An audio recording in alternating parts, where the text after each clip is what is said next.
Welcome to Messianic Ministries, Inc. podcast. Today we're diving into the heart of our ministry and exploring what it means to follow Yahweh's teachings. And many people are curious about the transition from traditional Christian outreach to an Hebraic faith. We're excited to share our journey with all of you followers and listeners. Today we have Pastor Joe Diaz, the pastor and teacher of Messianic Ministries of Roswell. To start off, Pastor, weren't you a part of a Christian-based church prior to this transition? Yes.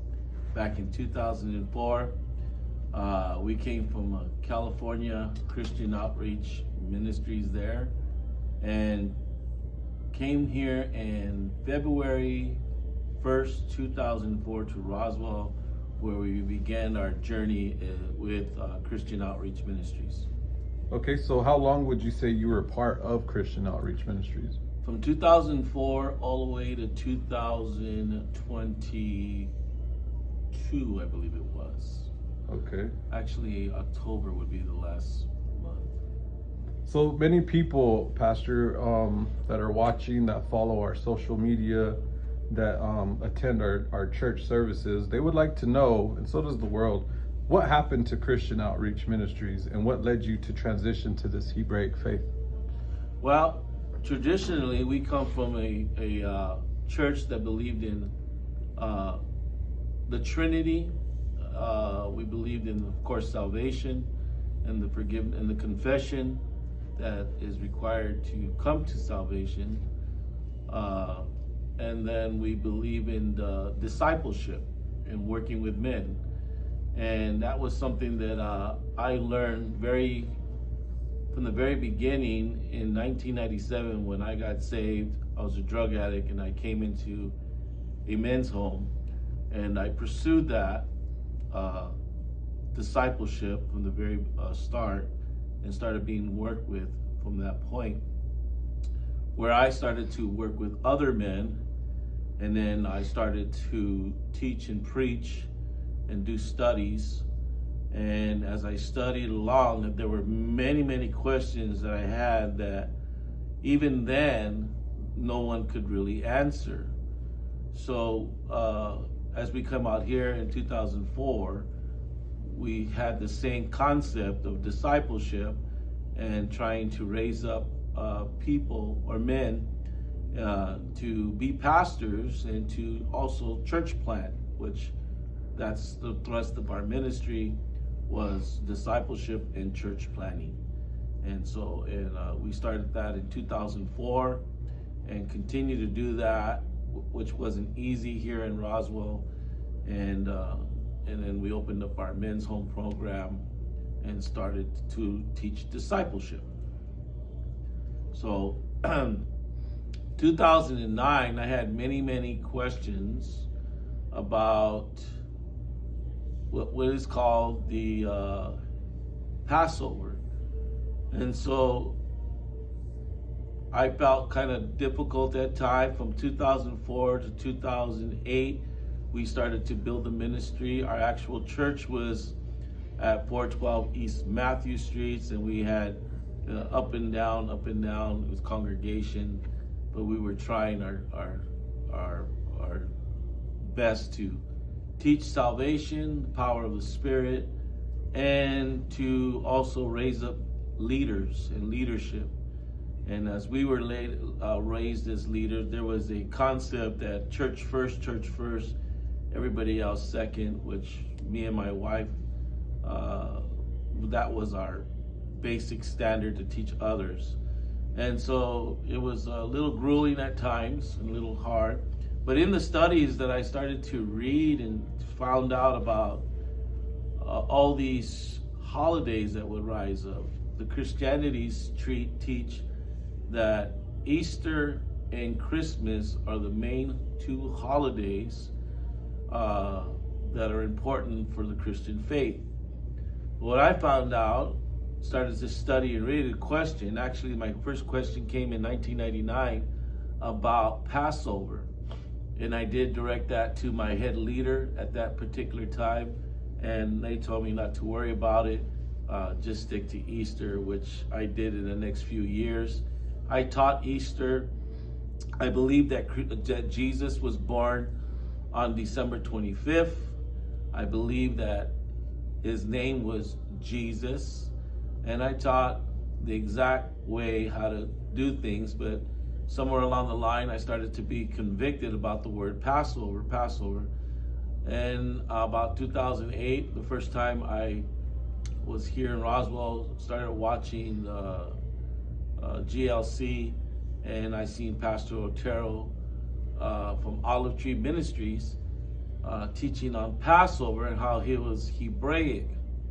And so that's where my journey began, and started to search what Passover was all about.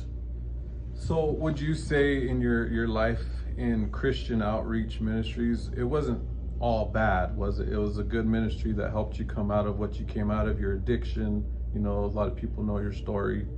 But to say the least, it's not a bad ministry. You just got to make that clear, and just we're trying to clarify your transition from Christian Outreach to this Messianic Ministries that you have here in Roswell.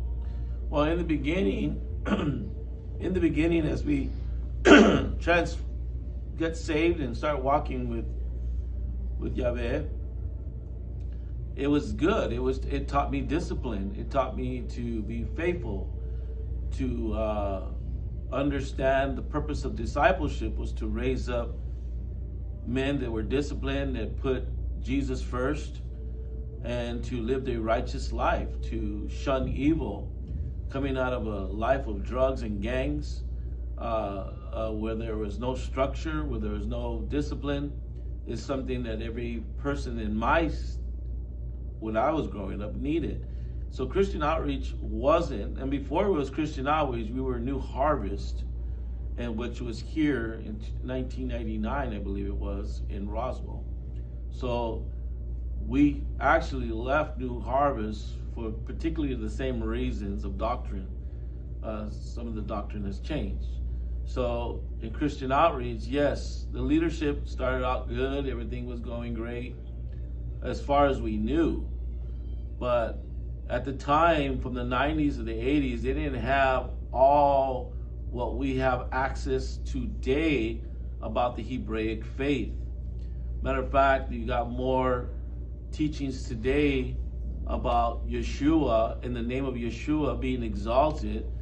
Also, we understood about Israel today. You hear Israel being mentioned in Jerusalem more times than we did in the past.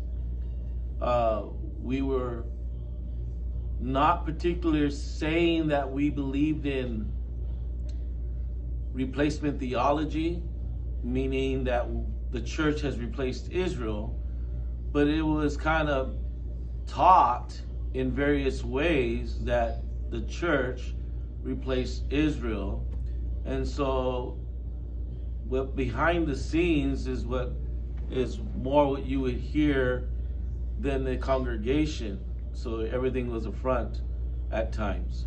But somewhere along the line, Christian Outreach Ministries started to make changes. The leadership started to make changes and start to be more where we were helping more people, wanting to do more people. The focus had switched to following a man's doctrine rather than the word of Yahweh. So when I got touched, and I really actually had an open mind, like a light drawn upon my heart.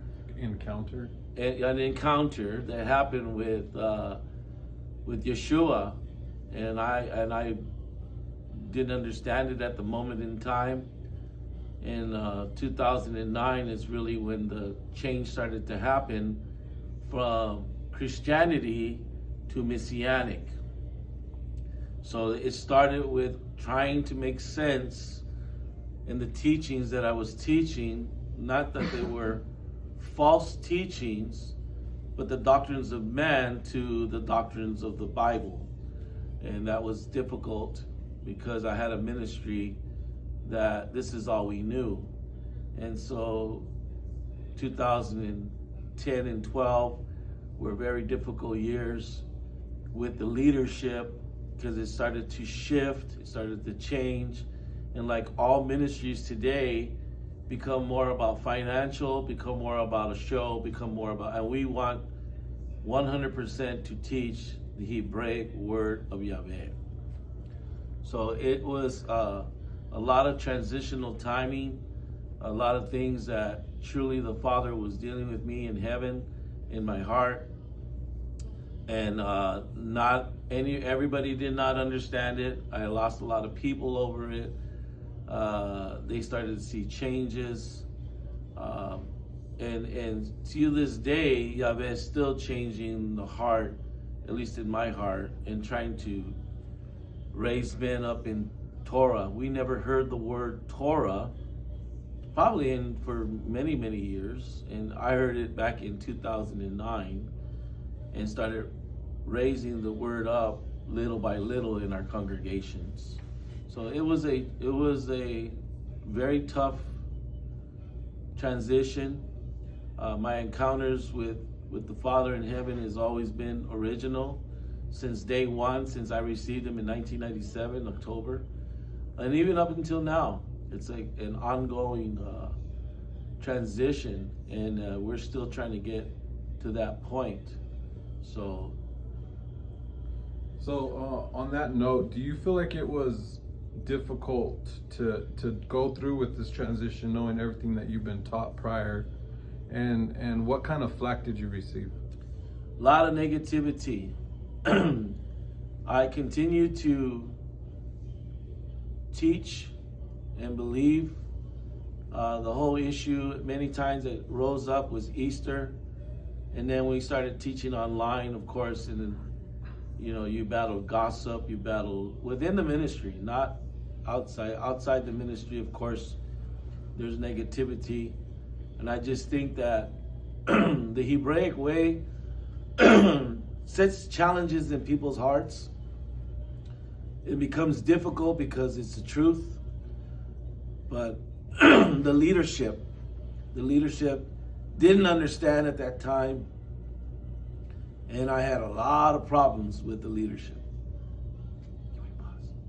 Yeah, so the head pastor, the lay pastors, I guess you would call them, at that particular time, questioned everything that I was doing, everything that I was teaching, and everything that I was trying to teach our men. I still believe to this day on discipleship, living right, and I try to impart that to the many men who've been through our ministry in our home and raised up men, some men who desire want to change and follow Yeshua.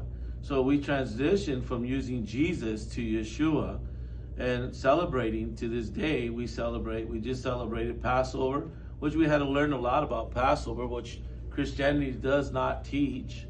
We learned that Shavuot, which is coming up soon, and we also learned the leadership of what the scriptures say, not what a man says.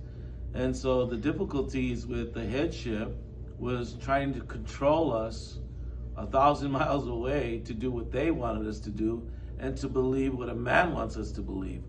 And at the beginning, it didn't start off that way, but in the end, that's where the main struggle began.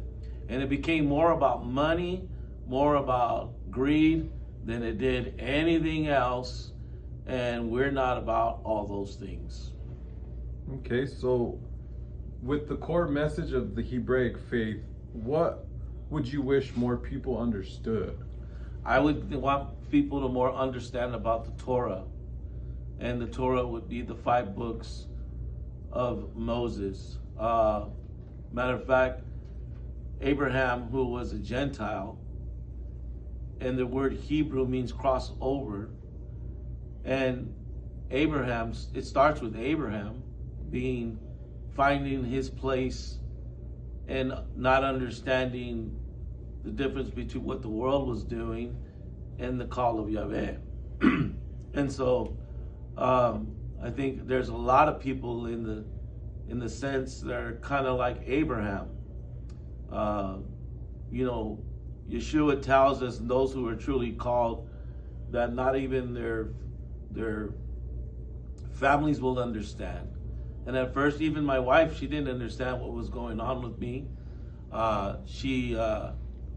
We come from a very strict, I could honestly say today, legalistic background at that time, very controlled, and it brought some division at one point with my wife, my kids, my family members, even some church people.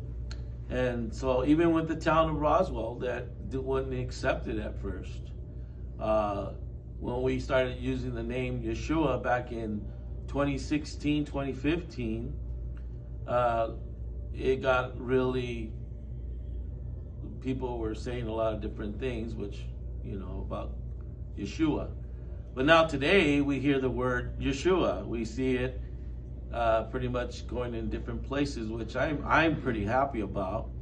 But as far as keeping Saturdays, which is the true Sabbath, which is the Shabbat, and as we come together, we learn the basics of how to continue in the Hebraic faith, making transition, making changes, removing certain things in our personal life, how we eat, how we believe, and everything that is in Scripture that we're following, that was given from Abraham all the way to Moses. So my thing today is that people would accept the Torah. They would go back and research that everything that is written Torah is all about Yeshua, and that Yeshua never said that he abolished the Torah. Matter of fact, the Apostle Paul in Romans chapter 10:4 tells you and I to accept the Torah. I'm paraphrasing here, that it's never been canceled, but we are to fulfill it.